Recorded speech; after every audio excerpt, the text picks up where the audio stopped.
Students, आज से next 5 lectures जो है ये कैपेसिटर्स के बारे में है। कैपेसिटर्स का थोड़ा बहुत इंट्रोडक्शन आपको 10th क्लास से है, लेकिन बहरहाल हम इनको बहुत डिटेल में डिस्कस करेंगे क्योंकि बाकी सारे लेक्चर्स का इन्हिसार इस पहले लेक्चर पर है। क्योंकि आज मैं आपको कैपेसिटर्स का इंट्रोडक्शन दूंगा और मैं बताऊंगा कि कैपेसिटर किस तरह से काम करते हैं, क्यों ज़रूरी हैं, और ऐसी बहुत सी बातें जो कैपेसिटर के बारे में बच्चों को मिसकंसेप्शंस होती हैं वो मैं यहाँ पर दुरुस्त करूँगा। तो इस वजह से बाकी सारे लेक्चर समझने के लिए आज का लेक्चर समझना बहुत क्रूशल है। तो स्टूडेंट्स, आप लोगों ने बहुत तवज्जो से आज का लेक्चर सुनना है, सारी बातें नोट करनी है। तो आइए स्टार्ट करते हैं आज का लेक्चर। स्टूडेंट, जैसे कि मैंने आपको बताया कि आज के इस छोटे लेक्चर में चीज़ें बहुत ज़्यादा हैं जो हम लोगों ने कवर करनी है। इस वजह से बजाय कि मैं बार बार बोर्ड पर लिखूं, मैंने एक दफ़ा ही आपके सामने सारी चीज़ें लिख ली हैं। लेकिन आपने इन पर ध्यान नहीं करना। जहाँ पर जिस चीज़ की बारी आएगी मैं आपको खुद भी वहाँ पर रीड करवा दूँगा, पढ़ा दूँगा। तो आप लोगों ने फोकस करना है जो मैं आपसे बात करूँगा। स्टूडेंट्स देखिए, इलेक्ट्रिसिटी जो है ना, या इलेक्ट्रोस्टैटिक्स जो है, इनको समझना थोड़ा सा मुश्किल है। तो हम क्या करते होते हैं, हम अक्सर इनके एग्जाम्पल किसी आम चीज़ की एग्जाम्पल से देकर समझाते हैं। इसे कहते हैं एक चीज़ की दूसरे के लिहाज से एनालॉजी देना। मिसाल के तौर पर मैं अक्सर बच्चों को कहता हूँ कि आपके सामने अगर आपने बैटरी को समझना है कि बैटरी किस तरह से जो वायर है उसमें करंट फ्लो कर रही है, तो आप इसको ऐसे समझें जैसे मोटर जो है वो पाइप में पानी को फ्लो करवाती है। तो इसमें मैं बेसिकली आपको क्या समझा रहा हूँ, मैं बता रहा हूँ कि बैटरी की मिसाल ऐसे है जैसे मोटर की है, और वायर्स की मिसाल ऐसे है जैसे पाइप्स की है, और पाइप्स के अंदर पानी की मिसाल ऐसे है जैसे वायर्स के अंदर जो चार्जेस हैं उनकी मिसाल है। इसे कहते हैं एनालॉजी देना। क्योंकि मोटर वगैरह सबने देखी हुई है, उसका कॉन्सेप्ट सबको पता है, तो मैं उसके ज़रिए से इलेक्ट्रिसिटी समझाता हूँ। यहाँ पर भी मैं कुछ एनालॉजी दूंगा, लेकिन सबसे पहले मैं आपको ये बताता चलूँ स्टूडेंट्स कि याद रखिएगा, आप लोग जानते भी हैं ये बात कि हम अक्सर चीज़ों को बाद में इस्तेमाल के लिए स्टोर कर लेते हैं। हम फूड को भी स्टोर कर लेते हैं, बिल्कुल इसी तरह से हम पानी को भी स्टोर करते हैं। मिसाल के तौर पर ये घर है आपका, और इस घर में आपको वाटर की सप्लाई इस मोटर से दी जा रही है। जब ये मोटर चलती है तो पाइप में पानी का जो फ्लो है वो पूरे घर वालों को मिलता है। मगर फिर भी हम क्या करते हैं, हम यहाँ से एक कनेक्शन जो है ऊपर छत पर ले लेते हैं और वहाँ पर एक वाटर टैंक रख लेते हैं। इससे हम क्या चाहते हैं बेसिकली कि वो जो पानी जो मुसलसल मिल रहा है उसमें से कुछ पानी जो है वो मुसलसल सेव भी होता रहे वाटर टैंक के अंदर, ताकि अगर लाइट नहीं आ रही और आप मोटर नहीं चला पाएंगे तो वो जो आपने सेव किया हुआ है पानी कम से कम आप वहाँ से यूज़ कर सकें। ये जो वाटर टैंक है ये मैं आपको क्यों बता रहा हूँ, क्योंकि वाटर टैंक जो है वो कैपेसिटर की एक एनालॉजी बनती है। यानी आप कैपेसिटर को भी बिल्कुल ऐसे ही इमेजिन कर सकते हैं जैसे वाटर टैंक। तो ज़रा इमेजिन करें, अगर मेरे पास एक बैटरी से एक लोड को जो है करंट मिल रहा है, तो मैं बिल्कुल इसी के साथ एक कैपेसिटर भी अटैच कर सकता हूँ। तो वो क्या होगा, वो कैपेसिटर जो है वो एनर्जी को स्टोर करता रहेगा, बिल्कुल वैसे जैसे वाटर टैंक कर रहा था। और फिर अगर बैटरी किसी वजह से अवेलेबल नहीं है, तो जब बैटरी डिस्कनेक्ट होगी, आप देखिएगा कि वो कैपेसिटर खुद एनर्जी जो उसने सेव की हुई है वो लोड को देगा, और थोड़ी देर के लिए लोड को वैसे ही एनर्जी मिलेगी जैसे बैटरी दे रही थी। और ये बिल्कुल दोनों एग्जांपल्स एक दूसरे के साथ बहुत ज़्यादा कनेक्शन रखती हैं। अगर आप देखें तो जिस तरह से वाटर टैंक काम कर रहा है, पानी को स्टोर करके बाद में आपको पानी प्रोवाइड कर रहा है, इसी तरह से कैपेसिटर्स का काम क्या होता है, एनर्जी को स्टोर करना। लेकिन स्टूडेंट्स, इसकी ज़रा डेप्थ में जाते हैं, ये कैसे एनर्जी स्टोर करती है ये जानना भी हमारे लिए बहुत ज़्यादा ज़रूरी है। तो स्टूडेंट्स, इसको समझाने के लिए मैं आपको बहुत बेसिक एग्जाम्पल देता हूँ। स्टूडेंट्स, ज़रा इमेजिन करें कि मेरे पास ग्राउंड है और ग्राउंड के ऊपर एक मैस रेस्ट पर मौजूद है। मैं जानता हूँ कि इस वक्त इसकी एनर्जी ज़ीरो है क्योंकि ये मूव नहीं कर सकता। ज़रा इमेजिन करें कि ये ज़मीन के ऊपर पड़ा है और ज़मीन हर चीज़ को अपनी तरफ अट्रैक्ट करती है, तो ये भी एक मैस है, तो ये भी ज़मीन की तरफ अट्रैक्ट होगा।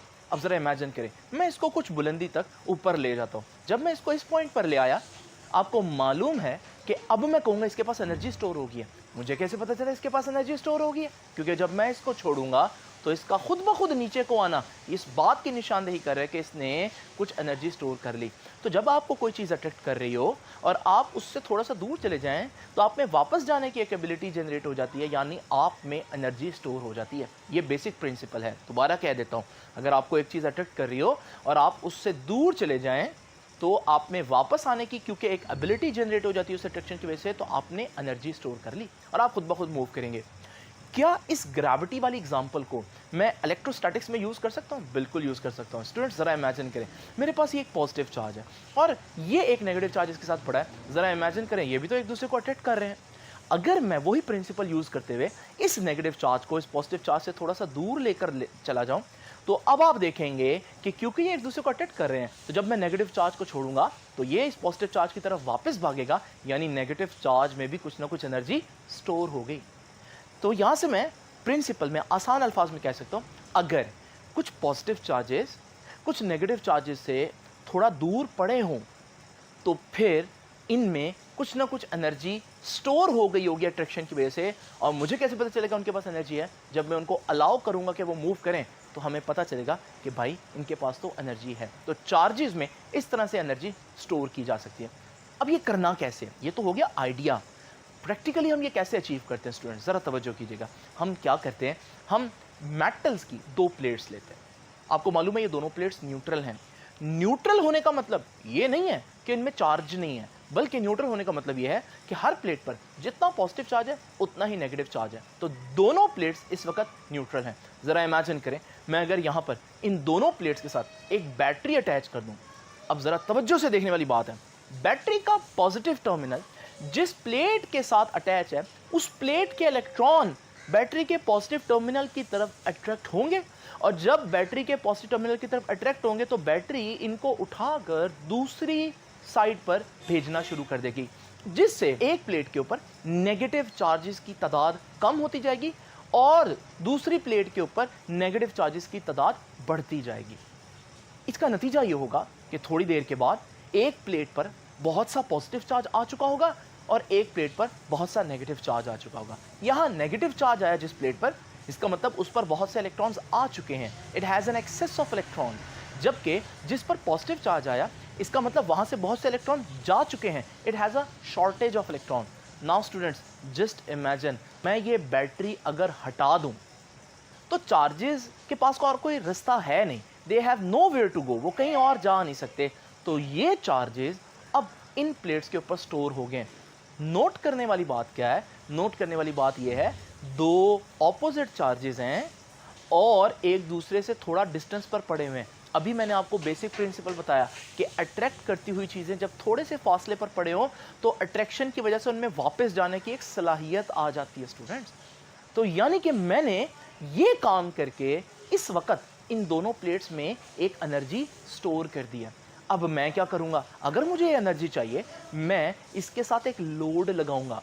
तो लोड जैसे ही लगाऊंगा तो आपको मालूम है अब दोनों प्लेट्स के दरमियान एक कनेक्शन हुआ, और आपको मालूम है वो चार्जेस एक दूसरे की तरफ जाना चाहते थे, तो वो सारे इलेक्ट्रॉन जो नेगेटिव प्लेट के ऊपर थे वो फौरन से रास्ता मिलने की वजह से फौरन पॉजिटिव प्लेट की तरफ जाएंगे, और इस दौरान वो क्योंकि वायर में से पास करेंगे तो ये तो बन गया करंट, और जब वो वायर में से पास करेंगे तो वो उस लोड में से भी गुजरेंगे, और जब वो लोड में से गुजरेंगे तो उस लोड को करंट मिलेगा और वो बल्ब या जो भी चीज़ है वो थोड़ी देर के लिए ऑन हो जाएगी।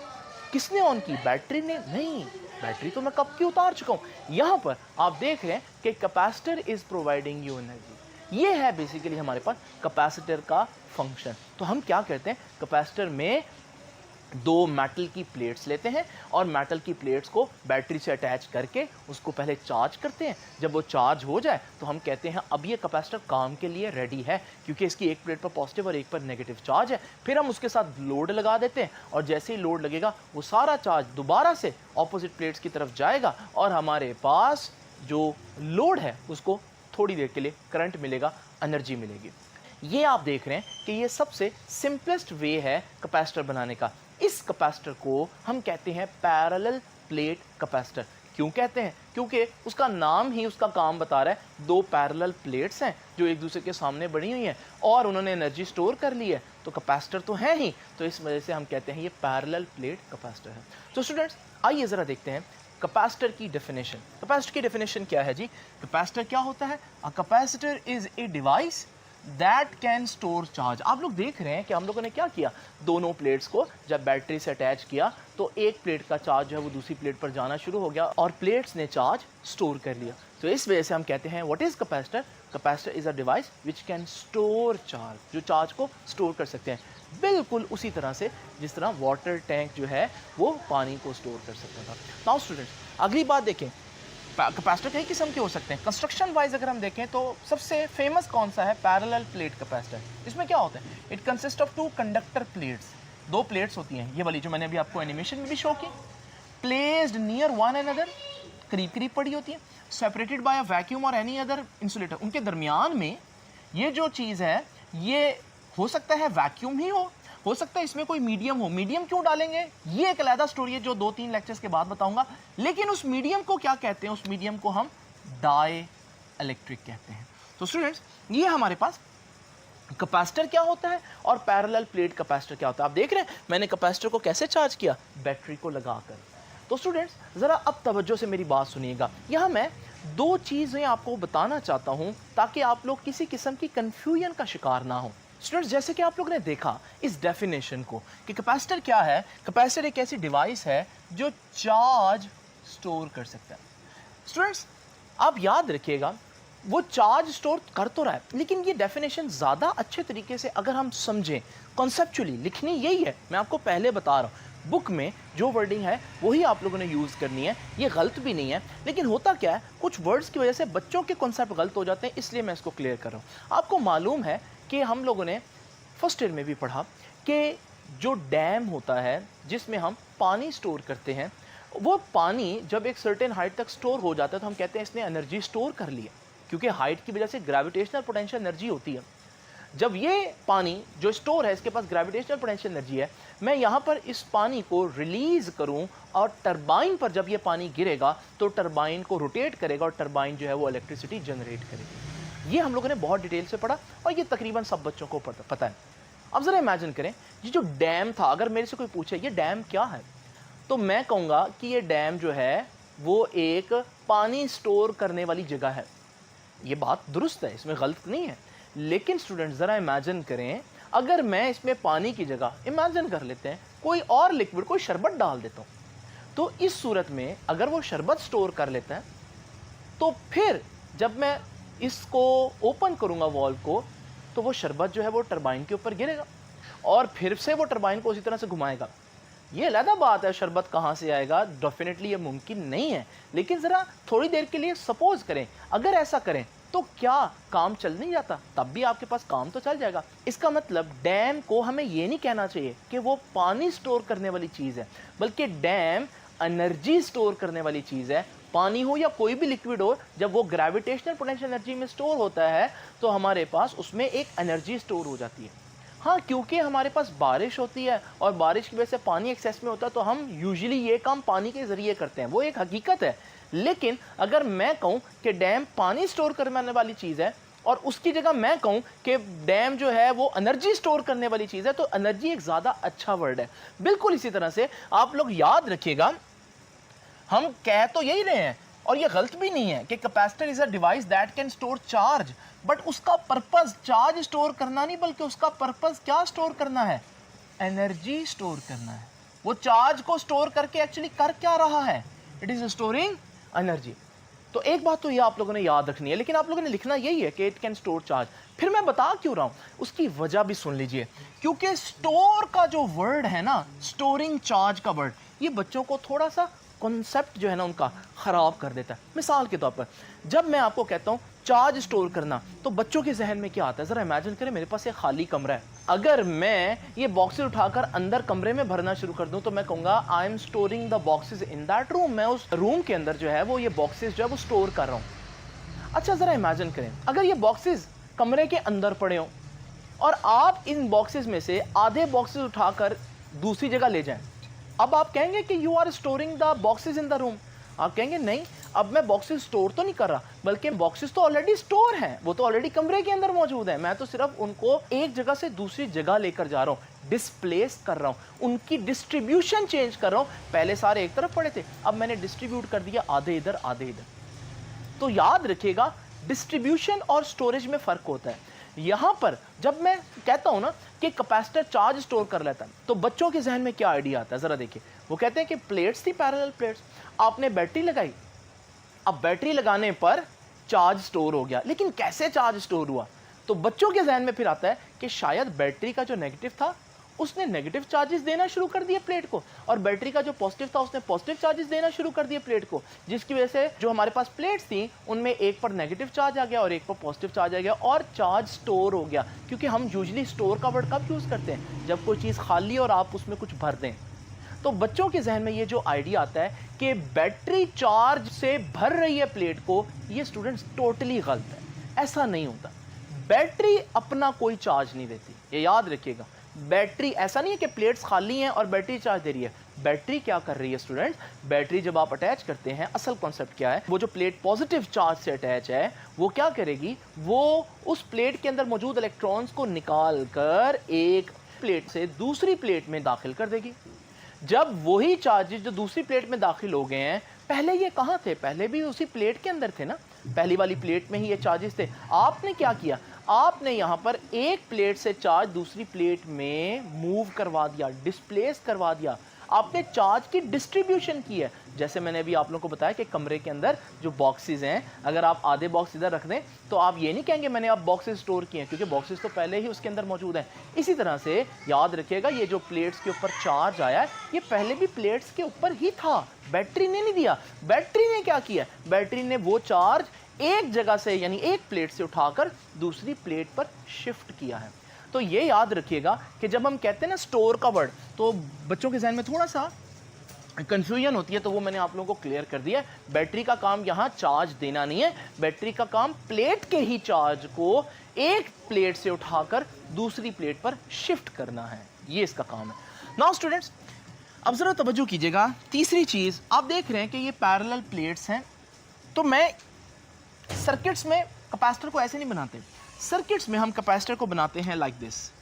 ये है इसका सिंबल। जहां पर आपको सर्किट में ये सिंबल नजर आ जाए, इसका मतलब वहां पर कहीं कैपेसिटर अटैच हुआ हुआ है। ये दो प्लेट्स, सिंबल इस तरह से क्यों दिया है, सीधा सीधा नजर आ रहा है क्योंकि दो पैरेलल प्लेट्स हैं। एक प्लेट पर पॉजिटिव चार्ज है और दूसरी प्लेट पर नेगेटिव चार्ज है। स्टूडेंट ज़रा इमेजिन करें, आप लोगों को याद है बैटरी का सिंबल? ये देखिए यहाँ पर मैंने बनाई भी है, दोबारा बना देता हूँ। ये है बैटरी का सिंबल, आप देख रहे हैं बहुत थोड़ा सा फर्क है। बस यहाँ पर हम बैटरी के नेगेटिव टर्मिनल को थोड़ा सा छोटा बनाते हैं, यहाँ पॉजिटिव और नेगेटिव प्लेट्स को बराबर का बनाते हैं। तो यहाँ से एक और कन्फ्यूजन भी बच्चों को होती है और वो बहुत इंपॉर्टेंट बात है जिसको क्लियर करना चाहिए। स्टूडेंट्स पूछते हैं कि बैटरी और कैपेसिटर तो तकरीबन एक ही चीज़ है, दोनों ही करंट देते हैं, दोनों में ही चार्ज स्टोर है। ये भी पॉजिटिव और नेगेटिव प्लेट से बना हुआ है, उसके भी एक तरफ पॉजिटिव और नेगेटिव टर्मिनल्स होते हैं। तो फिर कैपेसिटर और बैटरी में फ़र्क क्या है? स्टूडेंट्स आसान अल्फाज में आपको अगर मैं बताऊं कि हमारे पास जो बैटरी है कुछ इस तरह से दिखती हैं और हमारे पास जो कैपेसिटर्स हैं कुछ इस तरह से दिखते हैं। याद रखिएगा, ये जो बैटरी है ना, मैं इसको आसान अल्फाज में अगर कहूँ तो they are like Milo. Milo तो पिया होगा आप लोगों ने। इसी तरह से हमारे पास जो कैपेसिटर्स हैं ना, they are like Red Bull. आपको मालूम है दोनों ही एनर्जी ड्रिंक्स हैं, दोनों आपकी बॉडी को एनर्जी देते हैं, लेकिन माइलो जो है ना वो इंस्टेंट एनर्जी नहीं देता। माइलो जो है उसका अपना मैकेनिज्म है, आप उसको पीते हैं, डाइजेस्ट होता है, उसके बाद आपको एनर्जी मिलती है, ग्लूकोज मिलता है। लेकिन आपको मालूम है रेड बुल जो है वो एक इंस्टेंट एनर्जी सोर्स है, वो ना सिर्फ एनर्जी देता है बल्कि फ़ौरन एनर्जी दे सकता है आपको। तो याद रखिएगा स्टूडेंट्स, यही फ़र्क बैटरी और कैपेसिटर का है। कैपेसिटर में इंस्टेंट एनर्जी देने की सलाहियत होती है, बैटरी में इंस्टेंट एनर्जी देने की सलाहियत नहीं होती। तो बैटरी के अंदर बेसिकली क्या हो रहा है कि बैटरी के अंदर जो है वो कैथोड्स होते हैं, एनोड्स होते हैं, मैं अब इसकी वर्किंग में नहीं जाऊंगा, लेकिन बैटरी का जो करंट प्रोड्यूस करने का तरीका है वो थोड़ा डिफरेंट है। जबकि कैपेसिटर में क्या हो रहा है, कैपेसिटर में अगर आप देखें, कैपेसिटर में तो चार्जेस बस रेडी हैं, आपने जैसे ही कोई डिवाइस लगाई वो फौरन से फ्लो करेंगे। इसका मतलब capacitor can give you instant current, फौरन करंट दे सकता है और काफ़ी ह्यूज अमाउंट ऑफ करंट दे सकता है जो बैटरी नहीं दे सकती, क्योंकि बैटरी गर्म हो जाती है, जिसकी वजह से वो बहुत ज़्यादा करंट आपको प्रोवाइड नहीं कर सकती। यही वजह है स्टूडेंट्स कि जो कैपेसिटर है उसको हम कैमरा की फ्लैश के अंदर यूज़ करते हैं, क्योंकि जब हमने कैमरा की फ्लैश जलानी हो तो हमें फ़ौरन जो है वो करंट चाहिए, क्योंकि करंट थोड़ा सा भी लेट हुआ तो हमारे पास जो पिक्चर है वो पहले खिंच जाएगी, जबकि हमारे पास फ्लैश बाद में आएगी तो पिक्चर बिल्कुल डार्क आएगी। तो हम क्या करते हैं, उसको कैसे ओवरकम करते हैं, हम बजाय बैटरी से हम उसको कैपेसिटर से कनेक्ट करते हैं ताकि हमें इंस्टेंट एनर्जी मिल सके, फ़ौरन एनर्जी मिल सके। तो ये फ़र्क है असल में कैपेसिटर में और बैटरी में। फिर यहाँ से बच्चे ये भी समझ लेते हैं कि शायद कैपेसिटर जो है वो बेहतर हैं, दे आर बेटर, क्योंकि they can provide you instant energy. No students, ये याद रखिएगा कि हमारे पास किसी भी चीज़ का जो यूज़ है, जो उसका इस्तेमाल है, वो डिपेंड करता है कि आपकी प्रायोरिटी क्या है। हाँ, अगर आपको फ़ौरन करंट चाहिए तो आप कैपेसिटर को यूज़ करेंगे, लेकिन समटाइम्स आपको फ़ौरन करंट नहीं चाहिए होता, बल्कि आपको देर तक करंट चाहिए होता है। आपके लिए इंपॉर्टेंट करंट का फ़ौरन मिलना, इंस्टेंटली मिलना नहीं है, बल्कि आपके लिए इंपॉर्टेंट है स्टोरेज, कि ज़्यादा देर तक मिलती रहे। यही वजह है जब आप यूपीएस के साथ बैटरी अटैच करते हैं तो आपने कैपेसिटर को क्यों इग्नोर कर दिया, क्योंकि कैपेसिटर इंस्टेंटली तो करंट दे सकता है, लेकिन कैपेसिटर जो है वो ज़्यादा देर तक करंट नहीं दे सकता, जबकि बैटरी 3-4 घंटे जो है वो चल सकती है। तो जब स्टोरेज की बात आएगी आप प्रेफर करेंगे बैटरी को, और जब हमारे पास इंस्टेंट करंट की बात आएगी या ह्यूज अमाउंट ऑफ करंट्स की बात आएगी तो फिर आप किसको यूज़ करेंगे, आप कैपेसिटर को यूज़ करेंगे। दोनों की वर्किंग में जो है ना फ़र्क है, लेकिन दोनों अपनी अपनी जगह इंपॉर्टेंट है। दोनों करंट प्रोवाइड कर सकती हैं, लेकिन दोनों की नेचर डिफरेंट है। नाउ स्टूडेंट्स, ये तो हो गया, एक और कंफ्यूजन क्लियर कर दी मैंने आपके साथ। अब ज़रा तवज्जो कीजिएगा, आइए ज़रा देखते हैं मैथमेटिकल फॉर्म। आपको मालूम है कि हमारे पास स्टार्ट में ये दोनों प्लेट्स जो है वो न्यूट्रल थी, आपने इसके साथ बैटरी लगाई, बैटरी की वजह से एक प्लेट से चार्ज दूसरी प्लेट पर जाकर स्टोर होना शुरू हुआ, और आप देखेंगे कि जो प्लेट्स हैं उन पर पोटेंशियल आहिस्ता आहिस्ता बढ़ना शुरू होगा। जितना चार्ज ज़्यादा स्टोर होगा उतना प्लेट्स पे पोटेंशियल डिफरेंस भी स्ट्रॉन्ग होता जाएगा। तो मैं यहाँ से ये बात कह सकता हूँ कि हमारे पास जो चार्ज और पोटेंशियल डिफरेंस है वो डायरेक्टली प्रोपोर्शन है, यानी जितना ज़्यादा चार्ज स्टोर होगा उतना पोटेंशियल डिफरेंस भी स्ट्रॉन्ग होता जाएगा। और स्टूडेंट्स, आपको मालूम है प्रोपोर्शनैलिटी को ख़त्म करने के लिए हमें क्या चाहिए होता है, हमें किसी कांस्टेंट से मल्टीप्लाई करना होता है। स्टूडेंट्स, वो कांस्टेंट है C। याद रखिएगा, this constant C is called capacitance, जो मैं आगे एक्सप्लेन करने जा रहा हूँ। तो याद रखिएगा ये C क्या है, C is the proportionality constant, और इसे हम कैपेसिटेंस कहते हैं। आइए अब ज़रा डिस्कस करते हैं ये कैपेसिटेंस क्या है। अगर आप देखें कैपेसिटेंस कैसे निकलेगी, यहाँ से निकाल लेते हैं जी। C किसके बराबर है, Q over V। Now student, ज़रा तवज्जो से देखिए, हमारे पास C कैपेसिटेंस है। कैपेसिटेंस क्या होती है, capacitance is the ability to store charge. कोई कैपेसिटर कितना चार्ज स्टोर कर सकता है, इसे हम बोलते हैं कैपेसिटेंस। और ये किस किस की रेशो होती है, ये Q और V की, जितना चार्ज स्टोर हुआ है डिवाइडेड बाय जितना पोटेंशियल डिफरेंस बन गया है, इसकी रेशो को हम बोलते हैं कैपेसिटेंस।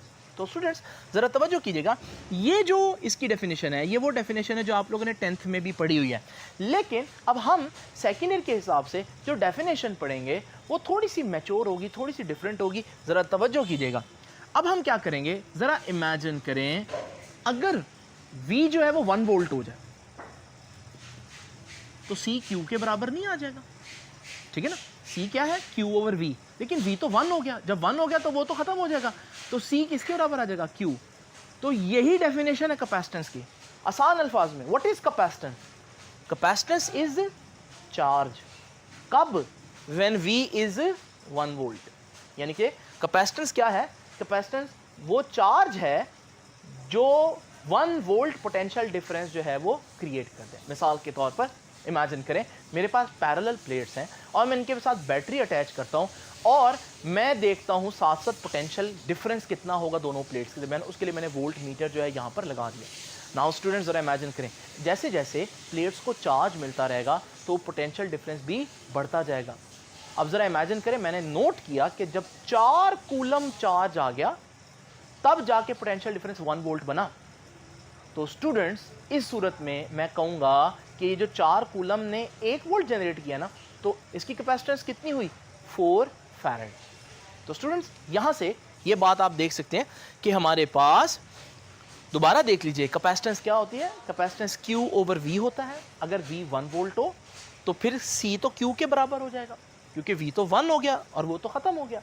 तो इसका मतलब यही डेफिनेशन है कि capacitance is the charge which can produce a potential difference of 1 volt. तो देखिए जी, बुक की डेफिनेशन लिखी हुई है, amount of charge on one plate necessary to raise the potential of that plate by 1 volt. ठीक है जी, तो ये हमारे पास नई डेफिनेशन है। ये पुरानी डेफिनेशन है, ये भी आप लोगों को पता है, ये नई डेफिनेशन है। स्टूडेंट्स बहुत तवज्जो से ये बात भी सुनिए। ये वर्ड देखिए, ये वर्ड है कैपेसिटेंस के लिए एबिलिटी टू स्टोर चार्ज। ये एबिलिटी का क्या मतलब है, जरा तवज्जो से मेरी बात सुननी है आप लोगों ने। स्टूडेंट्स जैसे कि आप लोगों ने देखा कि कैपेसिटेंस क्या है, एबिलिटी टू स्टोर चार्ज। जरा इमेजिन करें, ये एग्जांपल जो मैं आप लोगों को देने लगा हूं इस पर फोकस कीजिए। मैंने पैरेलल प्लेट्स के साथ एक 3 वोल्ट की बैटरी लगाई, तो वोल्टेज कितना दिया मैंने, 3 वोल्ट्स,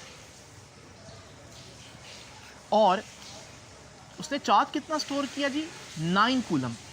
तो चार्ज उसने स्टोर कर लिया दोनों प्लेट्स पर 9 कूलम। नाउ स्टूडेंट्स मैं देखता हूँ इसकी कैपेसिटेंस कितनी है। तो इसकी कैपेसिटेंस हुई हमारे पास Q/V, जैसे कि मैंने फार्मूला बताया, और Q कितना है 9 और V कितना है जी 3। तो स्टूडेंट्स ये तो आ गया आंसर 3, यानी इसकी कैपेसिटेंस 3 फैराड है। अभी हमने इसका यूनिट पढ़ना है, फिलहाल आप ये देख लीजिए कि इस कैपेसिटर की कैपेसिटेंस 3 है। ये है इसकी एबिलिटी चार्ज स्टोर करने की। ज़रा इमेजिन करें स्टूडेंट्स, मैं ये जो बैटरी है, अब मैं ये इस बैटरी से स्ट्रॉन्ग बैटरी लगाने लगा हूँ। ये देखिए मैंने 3 वोल्ट की जगह 6 वोल्ट बैटरी लगा दी। 6 वोल्ट बैटरी जो है, क्योंकि उसका पोटेंशियल ज़्यादा है, ये ज़्यादा चार्ज को यहाँ से यहाँ लेकर आ सकती है। और मैंने देखा कि अब इसने कितना चार्ज स्टोर किया, 18 कूलम। पहले 9 कूलम था, अब 18 कूलम है। तो अब इसकी जो चार्ज को स्टोर करने की एबिलिटी है वो ज़्यादा होगी। और चार्ज को स्टोर करने की एबिलिटी क्या होती है, उसी तो कैपेसिटेंस कहते हैं। तो हम कहेंगे कि कैपेसिटेंस बढ़ गई। ये सारी बात जो मैंने कही है ये गलत है, लेकिन ये वो बात है जो अक्सर बच्चे समझते हैं, क्योंकि नज़र भी यही आ रहा है कि पहले उसने चार्ज स्टोर किया था 9 कूलम और अब उसने चार्ज स्टोर कर लिया 18 कूलम। तो यानी कि जब आपने बड़ी बैटरी लगाई वो ज़्यादा चार्ज स्टोर करने लगी, तो उसकी एबिलिटी बढ़ गई चार्ज स्टोर करने की, और हम समझते हैं उसकी कैपेसिटेंस बढ़ गई। लेकिन स्टूडेंट्स ऐसा नहीं है, बल्कि हकीकत में अगर आप देखें कैपेसिटेंस को कैलकुलेट करें तो आप देखेंगे हालांकि आपने वोल्टेज ज़्यादा दिया और चार्ज भी आपने ज़्यादा स्टोर करवा लिया, लेकिन ज़रा कैपेसिटेंस देखते हैं। कैपेसिटेंस क्या होती है जी स्टूडेंट्स, Q/V।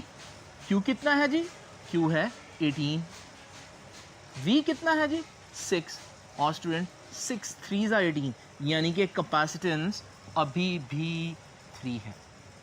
तो आपने देखा कि कैपेसिटेंस जो है वो बैटरी पर डिपेंड नहीं करती। अगर आप बैटरी बढ़ा दें तो फिर भी हमारे पास कैपेसिटेंस वही रही। लेकिन ये बच्चों को समझ नहीं आती। बच्चे कह रहे हैं सर वाज़े तौर पर नज़र आ रहा है वो ज़्यादा चार्ज स्टोर कर रहा है, ये कम चार्ज स्टोर कर रहा है, और डेफिनेशन भी यही है, एबिलिटी टू स्टोर चार्ज। तो फिर ये क्या सस्पेंस है, इसको कैसे हम इमेजिन करें। स्टूडेंट्स इसको इमेजिन करने का बड़ा आसान तरीका है। ज़रा आप सोचें कि आप एक दिन 30 रुपए में 3 बोतलें लेकर आते हैं। अब आप जब 30 रुपए में 3 बोतलें लेकर आते हैं, आपको मालूम है कि एक जो बोतल है वो आपको 10 रुपए में पड़ी। अब आप अगले दिन क्या करते हैं, आप अगले दिन 60 रुपए में 6 बोतलें लेकर आते हैं। तो क्या घर आकर आप कहेंगे कि अम्मी बहुत महंगाई हो गई है? ऐसा तो नहीं कहेंगे आप, क्योंकि भले आपके पैसे ज़्यादा लगे लेकिन आपने चीज़ भी तो ज़्यादा ही खरीदी है ना।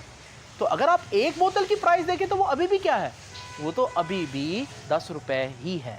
तो स्टूडेंट्स बिल्कुल ऐसा ही यहाँ पर भी हो रहा है कि आपने बैटरी डबल वोल्ट की लगा दी। जब आप एनर्जी ही ज़्यादा दे रहे हैं, ज़्यादा वोल्टेज दे रहे हैं, तो डेफिनेटली चार्ज तो ज़्यादा स्टोर होना ही होना है। तो क्या एबिलिटी बढ़ गई? नहीं, एबिलिटी वहीं की वहीं है। एबिलिटी ये नहीं होती कि ज़्यादा इन्वेस्ट करें और ज़्यादा प्रॉफिट कमाएं। एबिलिटी तो ये है कि उतनी ही इन्वेस्टमेंट में ज़्यादा प्रॉफिट कमा लें। तो बिल्कुल ऐसे ही याद रखिएगा, ज़्यादा चार्ज को नहीं देखना, सिर्फ ये कैपेसिटेंस चार्ज और वोल्टेज की रेशो से आती है। तो स्टूडेंट्स ये तो था थोड़ा सा वो एबिलिटी वाला जो कॉन्सेप्ट है ना, कि एबिलिटी टू स्टोर चार्ज, जो बच्चों को कंफ्यूज करता है, उसको थोड़ा सा मैंने डिस्कस कर लिया आप लोगों के सामने। अच्छा, वापस चलते हैं अपने आर्टिकल पर और देखते हैं मजीद क्या चीज़ें हम लोगों ने देखनी है। नाउ स्टूडेंट्स आपने देखा कि कैपेसिटेंस जो है वो इतनी भी आसान चीज़ नहीं है। बड़ी बैटरी लगाकर ज़्यादा चार्ज स्टोर कर लेना, इसे कैपेसिटेंस का इंक्रीज होना नहीं कहते। फिर कैपेसिटेंस किन चीज़ों पर डिपेंड करती होगी? स्टूडेंट्स कैपेसिटेंस डिपेंड करती है इन दो चीज़ों पर। Geometry of plates and medium between them. Plates की ज्योमेट्री क्या है? ज्योमेट्री से क्या मुराद है? प्लेट्स बड़ी हैं या प्लेट्स छोटी हैं, प्लेट्स दूर हैं या प्लेट्स करीब हैं, ये बातें हैं ज्योमेट्री से ताल्लुक़ रखती हैं। और दूसरी क्या चीज़ है? Medium between them. मीडियम क्या है कि वो जो प्लेट्स हैं उनके दरमियान एयर है, वैक्यूम है, कोई प्लास्टिक की शीट है, पानी है, क्या मटेरियल क्या डाला हुआ है।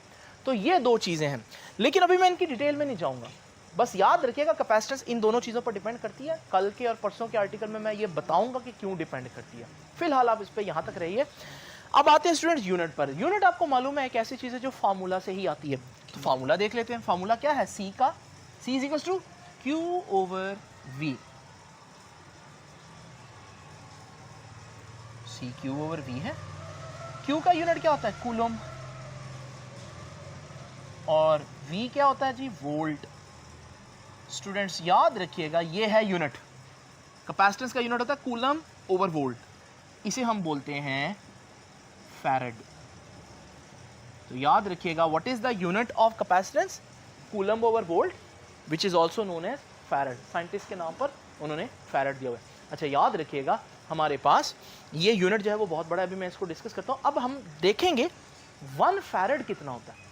अब बहुत आसान है, देखिए ना, कूलम ओवर वोल्ट फैरेड है। अगर मैं चाहता हूं ये 1 फैरेड हो तो फिर इसको 1 करने के लिए ये भी 1 होना चाहिए और ये भी 1 होना चाहिए। तो व्हाट इज 1 फैरेड? आसान अल्फाज में, किसी कैपेसिटर की कैपेसिटेंस 1 फैरेड कब होगी? जब वो कैपेसिटर 1 कूलम चार्ज स्टोर करे और उसके गिर्द पोटेंशियल डिफरेंस जो है प्लेट्स के गिर्द वो भी 1 वोल्ट हो जाए, तो मैं कहूँगा इस कैपेसिटर की कैपेसिटेंस 1 फैरेड है। ये मेरे पास पैरेलल प्लेट्स है, मैं इसके साथ एक बैटरी अटैच करता हूँ और इन प्लेट्स को चार्ज करता हूँ यहाँ तक कि इन पर 1 कूलम चार्ज आ जाए। अब 1 कूलम चार्ज इनके ऊपर स्टोर हो गया। अब मैं वोल्ट मीटर लगाता हूँ और प्लेट्स के गिर्द पोटेंशियल डिफरेंस देखता हूँ, तो मैंने देखा प्लेट्स के गिर्द पोटेंशियल डिफरेंस है 1 वोल्ट।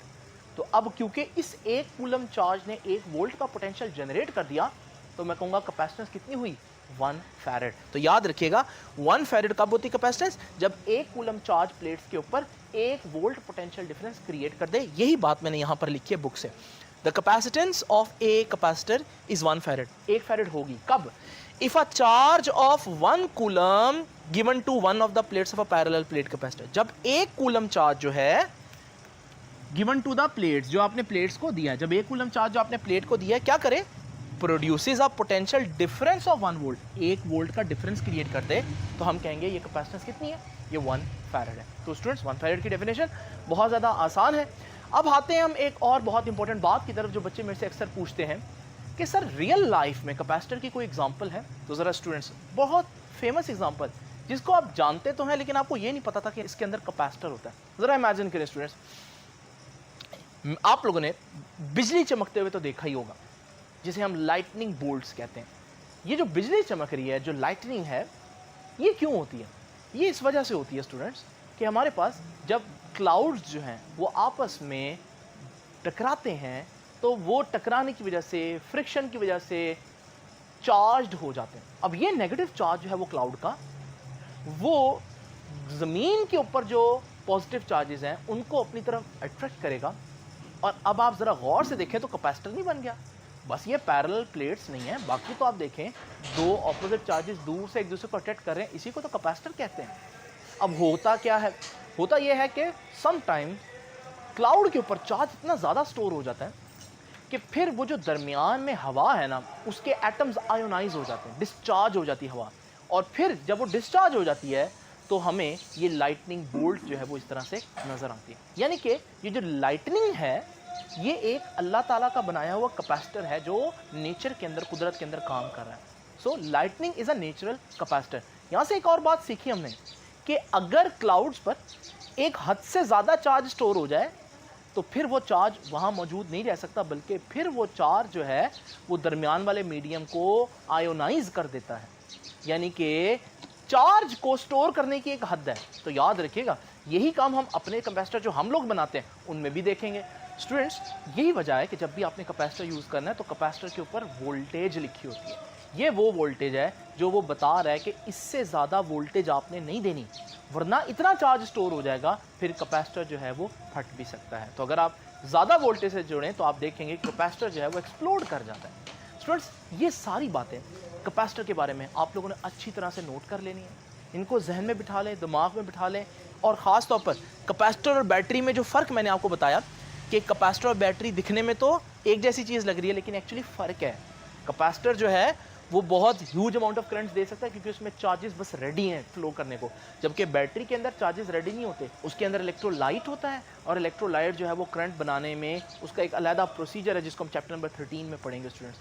तो याद रखिएगा, यहाँ से मैं एक बात बता सकता हूँ, अगर आपके पास 9 वोल्ट की एक बैटरी है तो 9 वोल्ट की बैटरी जो है आप उसके जो टर्मिनल्स हैं उनको डायरेक्ट एक दूसरे के साथ जोड़ें तो आप देखेंगे कुछ भी नहीं होगा, कोई स्पार्क वगैरह नहीं होगा।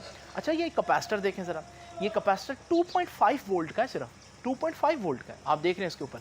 लेकिन ज़रा अगर इसको मैं शॉर्ट सर्किट करूं यानी डायरेक्ट इनके टर्मिनल्स को जोड़ूं तो स्टूडेंट्स स्पार्क देख रहे हैं आप लोग, यानी कि कैपेसिटर बहुत ज़्यादा एनर्जी फ़ौरन दे सकता है जो कि बैटरी नहीं दे सकती। हालांकि उस बैटरी का पोटेंशियल ज़्यादा था, 9 वोल्ट था, लेकिन सिर्फ पोटेंशियल मैटर नहीं करता बल्कि मैटर ये भी करता है कि अंदर वर्किंग क्या है, इंटरनल रेजिस्टेंस क्या है। ये सारी चीज़ें चैप्टर नंबर 13 में हम लोग डिस्कस करेंगे।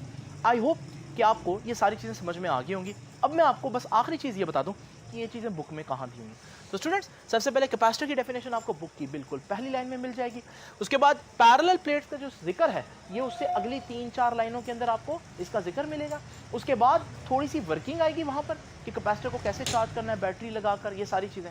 इसी तरह से ये मैथमेटिकल फॉर्म तो आपको बड़ी वाज़ेह तौर पर नज़र आ रही होगी उसी पेज के ऊपर, और ये जो डायग्राम है ये भी मैंने आप लोगों के उसी पेज की साइड पर आप लोगों को दिखा दी है। नाउ स्टूडेंट्स, इसी तरह से कैपेसिटेंस की 2 डेफिनेशंस बताई मैंने। ये ऊपर वाली definition ability to store charge, ये आपको यहाँ पर नजर आएगी, और इसी तरह से ये जो दूसरी डेफिनेशन है उसी के बिल्कुल नीचे आप लोगों को यहाँ पर मिल जाएगी। उसके बाद ये फैक्टर्स भी, जो दोनों फैक्टर्स हैं ये भी उन्होंने दरमियान में छुपा कर मेंशन किए हुए हैं, तो आप लोगों के सामने मैंने तरीके से लिख दिया ताकि आप आर्टिकल को सही तरह से लिख सकें। इसी तरह से स्टूडेंट्स आप लोग देखिएगा कि ये यूनिट जो है वो फैरेड की बात भी कर रहा है। और हाँ, एक बात बताता चलूँ, और अगर आप इसी के साथ देखें तो वो आपको एक साइड इंफॉर्मेशन में बता रहा है कि फैरेड बहुत बड़ा यूनिट है। तो हम यूजुअली क्या करते हैं, micro farad, pico farad, nano farad के छोटे यूनिट्स यूज करते हैं, ये साइड इंफॉर्मेशन में लिखा हुआ है। इसी तरह से स्टूडेंट्स 1 फैरेड की जो ये डेफिनेशन है जो कि बहुत इंपॉर्टेंट है, ये आपको ग्रीन वर्ड्स में इसी पेज पर नजर आ रही है। तो स्टूडेंट्स, ये था हमारा आज का लेक्चर। आई होप आपको कैपेसिटर का कॉन्सेप्ट बहुत अच्छे तरीके से समझ में आ गया होगा। नहीं तो फिर आप इसको दोबारा एक दफ़ा ज़रूर लेक्चर को देखिए, बार बार देखिए, ताकि ये चीज़ें आपके जहन में एक दफ़ा बैठ जाएं। इन चीज़ों को अच्छी तरह से क्लियर कीजिए ताकि आगे जहाँ जहाँ कैपेसिटर का जिक्र है तो आप लोगों को किसी किस्म की कोई दिक्कत ना हो। स्टूडेंट्स, आपसे अब इंशाल्लाह मुलाकात होगी नेक्स्ट लेक्चर में, तब तक के लिए अल्लाह हाफिज़।